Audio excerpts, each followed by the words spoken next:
Iya Pak, aku pernah. Ibu mas mau menurut Pak? Bukan di situ. Dunia responsif, men. Assalamualaikum warahmatullahi wabarakatuh.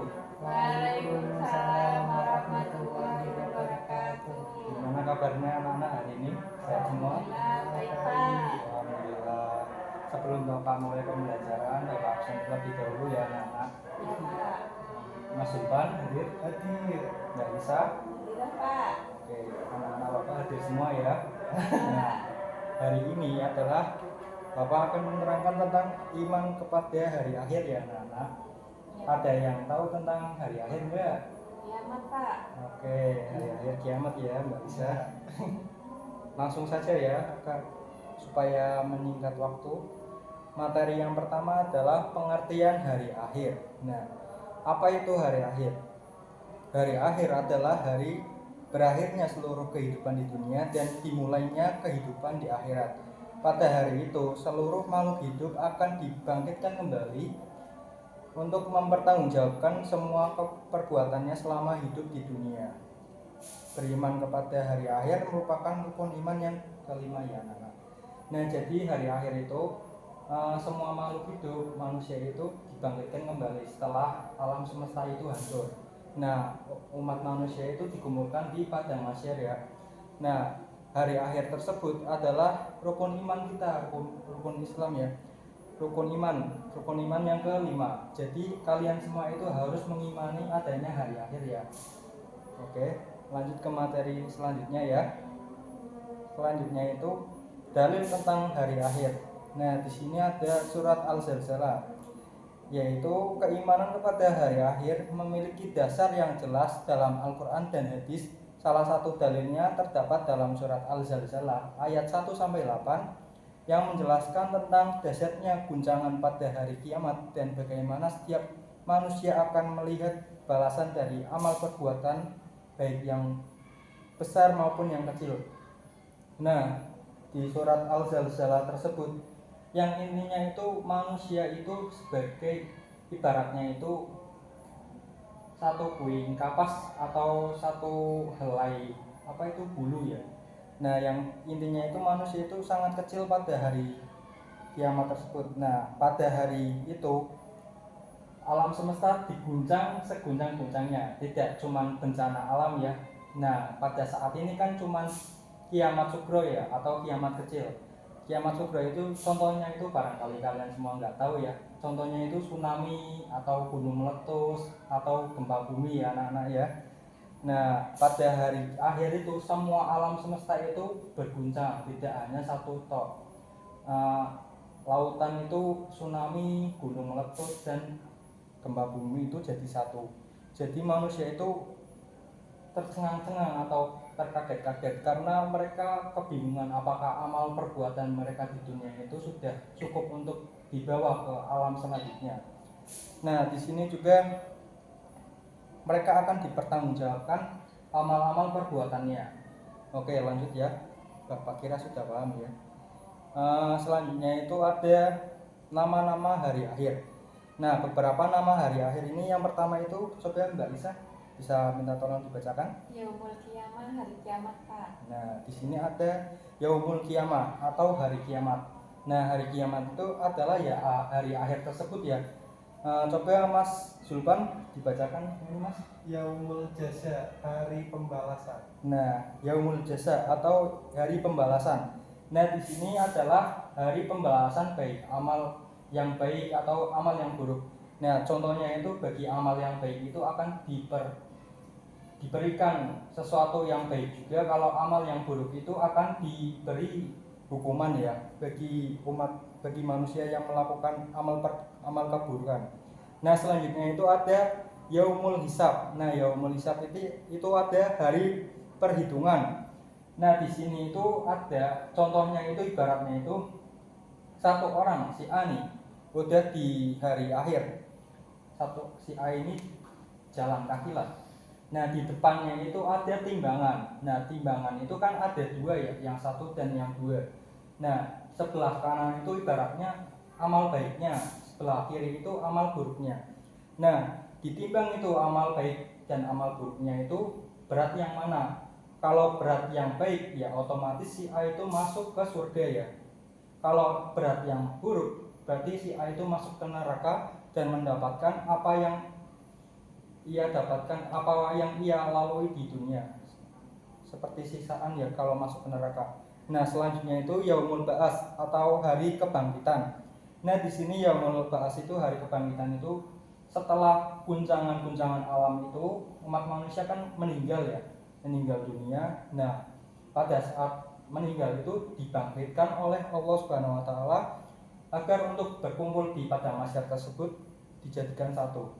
Tidak memandang materi, tidak memandang kekayaan dan lain-lain. Nah, selanjutnya adalah tahapan hari akhir. Nah, di sini beberapa tahapan hari akhir. Yang pertama itu tiupan sangkakala. Siapa yang tahu malaikat yang meniup sangkakala? Israfil. Nah, bagus Mas Ulfan. Kita kasih aplaus terlebih dahulu ya. Nah, benar. Malaikat yang meniup trompet itu Israfil ya. Jadi pada saat malaikat Israfil meniup trompet, itu otomatis alam semesta itu terguncang semua. Nah, otomatis itu hari terakhir bagi umat manusia di dunia tersebut ya. Nah, selanjutnya itu kebangkitan manusia dari kubur. Nah, di sini bagi manusia yang sudah meninggal itu dibangkitkan dari kubur. Dari kuburnya dikumpulkan di padang mahsyar. Nah, jadi ada dua kejadian. Kalau semisal manusia itu sudah meninggal di kubur, ya mereka tidak merasakan itu hari kiamat mungkin ya. Kalau semisal orang yang masih hidup dan mereka itu merasakan hari akhir itu bagaimana takutnya. Nah, selanjutnya itu perhitungan amal. Nah, di sini ada perhitungan amal atau yaumul hisab ya, yang tadi Bapak jelaskan adalah amal yang baik, amal yang buruk. Oke Bapak, selanjutnya akan menjelaskan materi selanjutnya ya. Nah, selanjutnya ini adalah tanda-tanda hari kiamat. Tanda-tandanya itu contohnya nih, kiamat kecil yaitu kiamat sugro. Peristiwa yang menandai berakhirnya kehidupan seseorang atau bagaimana sebagian kecil dari kehidupan di dunia.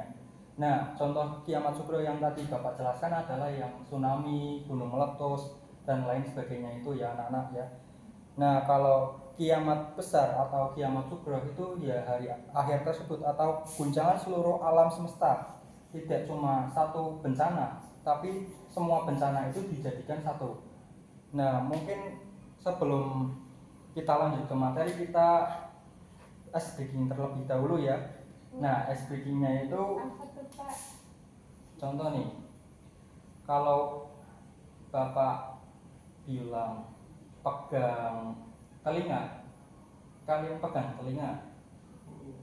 Kalau Bapak bilang pegang bibir, kalian pegang bibir ya. Kalau Bapak bilang pegang rambut, kalian pegang dagu. Paham nggak? Paham Pak? Paham. Oke, lanjut ya. Kita mulai ya. Ya Pak.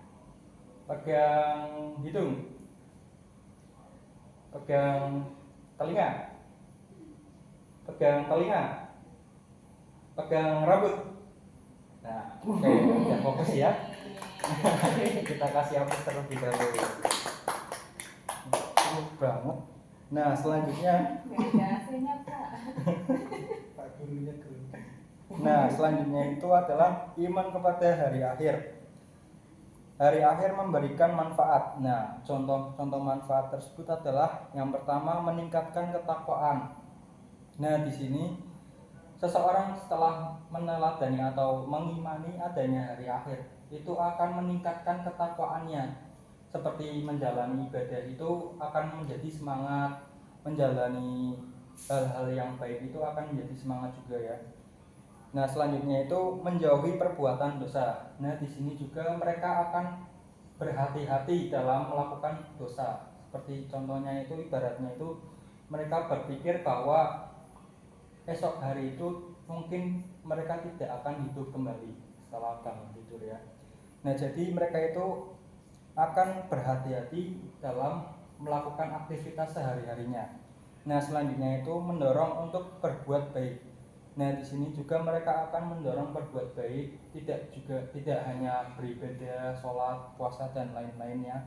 Mereka juga akan berbuat baik kepada umat manusia yang lain, seperti tolong menolong atau memberi fakir miskin, memberi zakat kepada fakir miskin dan yang lain sebagainya ya. Nah, yang terakhir itu ada lebih bertanggung jawab. Nah, di sini ada mereka itu akan bertanggung jawab kepada dirinya sendiri. Contohnya itu mereka akan bisa tahu akan menempatkan dirinya itu di mana. Contohnya itu mereka bakal berhati-hati dalam menjalani hidupnya. Pokoknya intinya itu mereka itu sudah tahu mana yang hak, mana yang batil. Intinya itu ya anak-anak. Nah, selanjutnya itu adalah contoh perilaku beriman. Beberapa contoh perilaku beriman kepada hari akhir. Yang pertama itu sholat tepat waktu yang tidak meninggalkan kewajiban.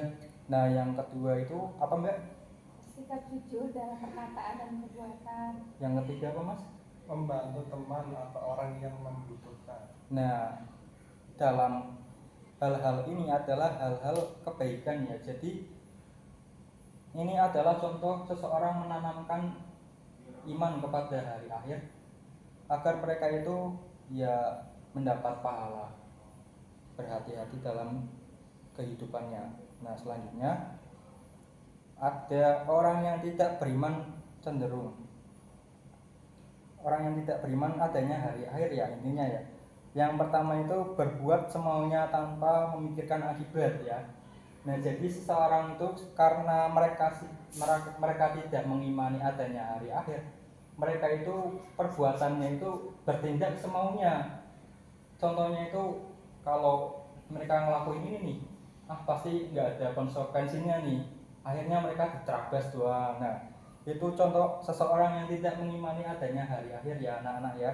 Nah, selanjutnya itu ada merugikan orang lain demi kepentingan pribadi. Nah, di sini contoh seseorang mementingkan dirinya sendiri, tidak mementingkan orang lain.